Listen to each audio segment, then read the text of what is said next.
And this is one of the places where it does it. You go from, the trying of your faith worketh patience, and, just let patience have a perfect work that you can be entire wanting nothing. And then he goes in and he says, but if you lack wisdom, it's like, whoa, he totally changed everything, didn't he? So he says, if you lack wisdom, if any man lack wisdom, let him ask of God, who giveth all men liberally and upbraideth not. But he comes back and he says, but if you're going to ask him, come to him in faith, nothing wavering. Okay, let's go back and let's look, and we see it when we're talking about patience, we talk about steadfastness, didn't we? Aha! Light bulb. Right? You guys, or the Arby's. That was a joke, too. But here we are, and it starts to make sense. Because what he's telling us is he's telling us that the trying of your faith worketh patience. In other words, the trying of your faith gives you endurance, which means it gives you endurance under difficult circumstances, or forbearance under strain, or steadfastness of character.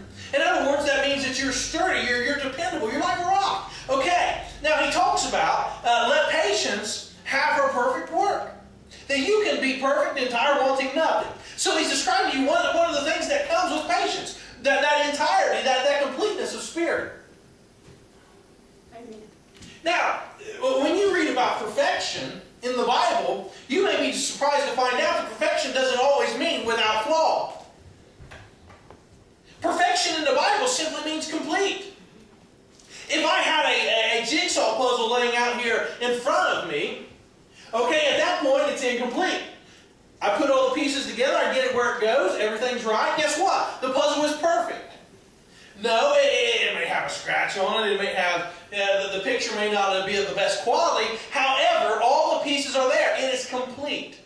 So what it's saying is let patience have her work so that you can be complete, not lacking anything in your life, not having any voids to fill. And what we see in the society we live in, one of the things that people are doing is chasing things to fill the void.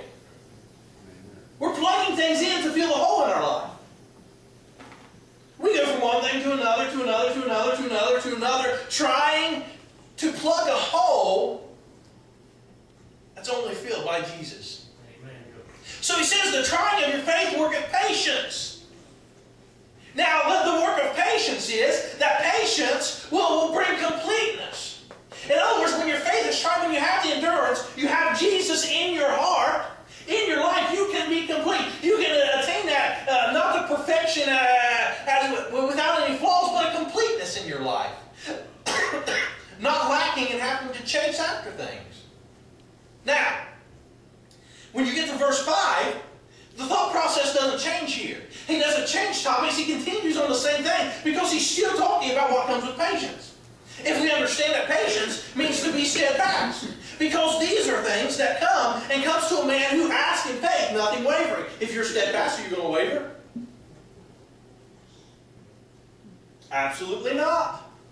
That's being steadfast. It means you don't waver. It means you're not wishy-washy. You don't do this or that. Okay? Forbearance, we use the definition of forbearance under strain. Forbear means to not be changed. To stay under strain.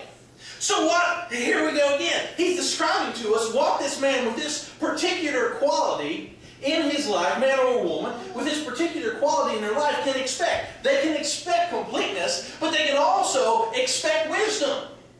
Yeah. A man with patience who comes to God and asks, and he says, hey Lord, I need some wisdom. He says, if you ask of God who giveth to all men liberally, yes. He's just throwing this stuff around. It's like the big bailout that Congress is doing. Hey, just throw the cash at it. Okay, well this is what God does with wisdom. He's like, here, I'm just going to throw some wisdom. You want wisdom? Here's wisdom. Need some more? Here's some more wisdom. He gives it to all men liberally, and upbraideth not. It means he doesn't hold back. But if you're going to ask it, you have to ask it in faith. Not wavering. Not being wishy-washy. Being a steadfast person of character. If you want to receive wisdom. You know, I think that there are a lot of people who lack wisdom. Wisdom. Now, knowledge is great. Wisdom's wonderful. We always, I always have thought of wisdom as the ability to use the knowledge you possess. To see and to implement things that are needful. Now, wisdom gives you to explain it a little better, wisdom gives you kind of another way of looking at things. I mean, you see them with your eyes in one manner of speaking, but wisdom gives you an ability to see it without your eyes. Yeah.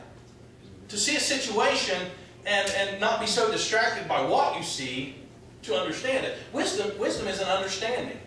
And I believe that if you're listening to me and you find yourself in a place in your life, man, I just wish I understood the Bible more, ask God. Just ask Him. Say, hey, Lord, I need to understand your word. Now here's the key. You've got to ask Him. If you're going to ask Him, you've got to believe He's going to give it to you. Okay? Now, the man who doesn't believe, he's going to ask God, Lord, I want wisdom. Give me wisdom so I can read the Bible and I can understand what it is that I read. You know what he's going to do? He's going to go home and he's going to say, well, when the Lord gives me understanding, I'll pick it up. Right? No. He must not have very much faith. But if you have faith, you're going to go home and you say, I'm going to pick up the Bible because I believe when I open the pages or when I begin to read that the understanding is going to come. Amen? Amen? Amen. See, if you want wisdom from the Lord, you've got to believe He's going to give it. You've got to believe it's going to come. And you've got to do it unwavering.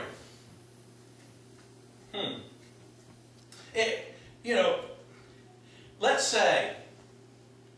say I decide that I want wisdom. I pray, Lord, I want wisdom. So I open James. And I begin reading. Okay? Now, I revealed to you guys that I just, here in the last half hour, 20 minutes, I just had a light bulb go off. You know how many times I've read the book of James? I don't, but it's been a lot. This is why I love to read a book, but it's never hit me like it just did. Now, I could read through it one time, and guess what? Oh, man. I didn't quite get it. I got a little bit of it, but that isn't exactly what I wanted. Read it again. If you're determined, you'll get the wisdom. If you are seeking with faith, unwavering, He's going to give it to you. Now, it goes on. It says, but let him ask in faith, nothing waver. For he that wavereth is like a wave of the sea, driven with the wind and tossed. For let not that man think that he shall receive anything of the Lord, not just wisdom. Now, we talked about this in the format of wisdom, but he said, this guy, don't think that you're going to get anything from the Lord. Huh?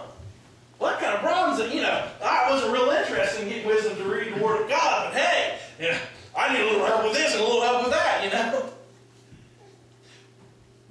If you want something, you've got to come in faith, not wavering. You have to come with the character quality of patience. Learn patience. I was at a Chinese restaurant and I got one of the fortune cookies. I like, not that I believe in fortune, but they have little words of wisdom, and you know what it said? Learn patience. Well, the Bible's been telling me that for years. Learn patience.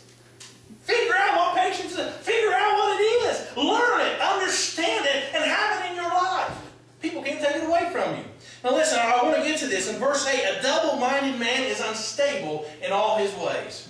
If you are a person who, based on the circumstances, we talk about patience, is endurance under hard or bad circumstances. If you are someone who is swayed by the circumstances you are in, you will be in and out. In and out. That's how you'll spend your life. In and out. In and out. That is a hard and a rough way to live. And that's not the type of life that God intended for you to have.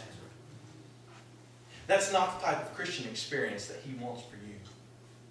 The trying of your faith, the testing of your faith, worketh patience. It gives you endurance. It makes you into that man or woman of God that you need to be.